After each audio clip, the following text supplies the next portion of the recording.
दोस्तों नमस्कार। दोस्तों मैं ब्रजमोहन शर्मा आज के शर्मा लॉफुल प्रोग्राम में आप सभी लोगों का स्वागत करता हूं। दोस्तों मैं आपके बीच में आता हूं और आपके लिए सुप्रीम कोर्ट के और सरकार के बहुत ही महत्वपूर्ण फैसले खोज कर लाता हूं। दोस्तों मेरा मात्र यही उद्देश्य रहता है कि मेरे देश का प्रत्येक देशवासी सुप्रीम कोर्ट के अपने फ़ायदे के फैसलों के प्रति और सरकार के अपनी नीतियों और कार्यक्रमों के फ़ायदे के फैसले के प्रति आप उसका सीधा लाभ उठाएं, फ़ायदा उठाएं। दोस्तों जो मेरे मित्र मेरे अभी YouTube चैनल से नए जुड़े हैं, प्लीज़ वो मेरी वीडियो को लाइक करें और सब्सक्राइब करें। दोस्तों आज भी मैं आपके लिए बहुत ही शानदार और जानदार सुप्रीम कोर्ट का लेटेस्ट फैसला खोज कर लाया और ये फैसला आपकी समझ में तभी आएगा, आप मेरी वीडियो से कंटिन्यू बने रहें, अंत तक बने रहें, तभी आपको पता लगेगा कि ये फैसला किन लोगों के लिए और किसके फ़ायदे का है। दोस्तों अगर वीडियो थोड़ी सी लंबी हो जाए तो परेशान मत होना, आपके फ़ायदे की है, आप पूरी वीडियो अंत तक सुनना और समझना। दोस्तों सुप्रीम कोर्ट का अभी एक लेटेस्ट फैसला है रिटायर्ड कर्मचारियों के प्रति। सुप्रीम कोर्ट ने कहा कि रिटायर्ड कर्मचारियों को आप किसी भी कानूनी पचड़े में नहीं डाल सकते, उनके अधिकारों का हनन नहीं कर सकते।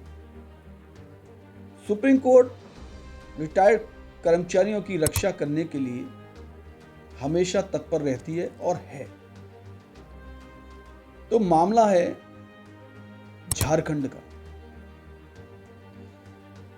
मामला सुप्रीम कोर्ट में जाता है और आपको मालूम होना चाहिए कि सुप्रीम कोर्ट में अपील के तौर पर ही कोई भी केस जाता है। तो जिस बेंच में ये जाता है उस बेंच की जो अगुवाई कर रहे थे न्यायमूर्ति अभय एस ओझा और न्यायमूर्ति उज्जवल भुइया, दोनों न्यायमूर्तियों के सामने ये मामला जाता है। जब इसकी सुनवाई होती है तो स्टेट बैंक ऑफ इंडिया के एडवोकेट ये कहते हैं कि झारखंड हाई कोर्ट ने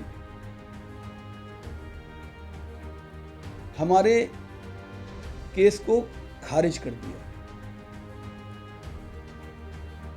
इसीलिए हम यहां आए। मामला है एक स्टेट बैंक के कर्मचारी हैं नवीन कुमार। उन्होंने 30 साल तक बैंक में नौकरी की, बैंक को अपनी सेवाएं दी। उनका कहना है कि नौकरी के दौरान नवीन कुमार जी ने अपने नज़दीकी रिश्तेदारों को लोन आवंटित किए और लोन आवंटित करते समय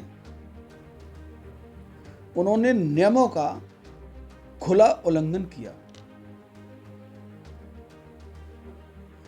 तो कोर्ट ने कहा कि 30 साल तक जिस व्यक्ति ने बैंक की सेवा की तो तब क्या आप सो रहे थे?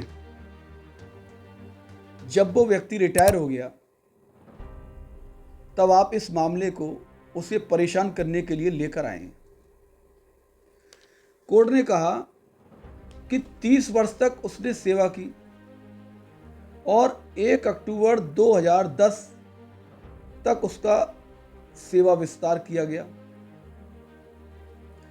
और 18 अगस्त 2009 को उसे विभाग की तरफ से कारण बताओ नोटिस दिया गया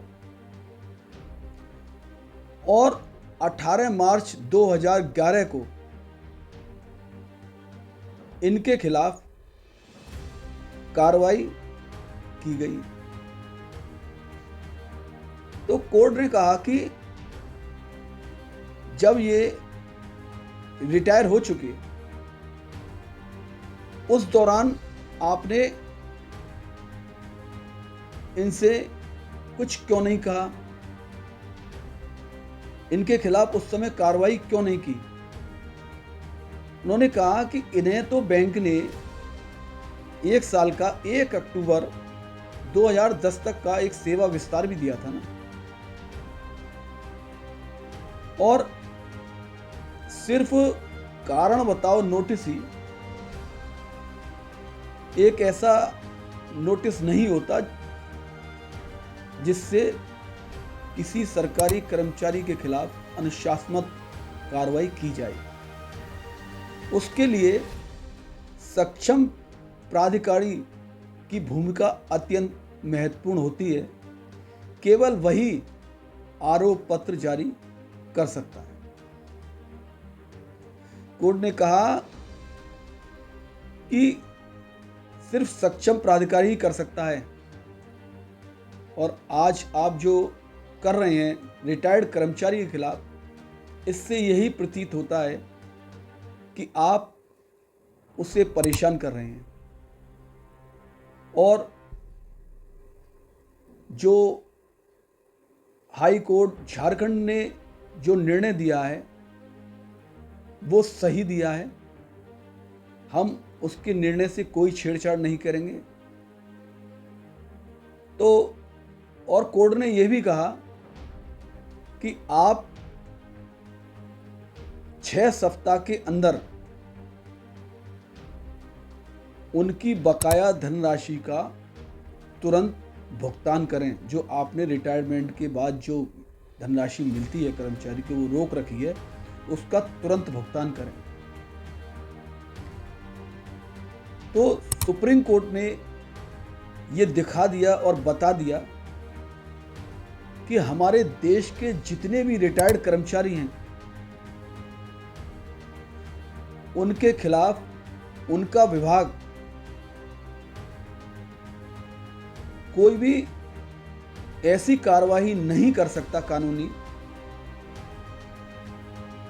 जो उनके नौकरी के दौरान कोई गलती की हो। अगर कोई कार्रवाई करनी है तो आपको उनकी नौकरी के दौरान ही करनी चाहिए थी। आप रिटायरमेंट के बाद किसी बुजुर्ग को, किसी कर्मचारी को परेशान नहीं करेंगे और नहीं कर सकते। दोस्तों, अगर ये मेरी वीडियो आपको अच्छी लगी हो तो प्लीज़ आप इसे लाइक करें, सब्सक्राइब करें, शेयर करें, और कुछ लीगली पूछना है तो आप कमेंट्स भी कर सकते हैं। धन्यवाद। जय हिंद, जय भारत।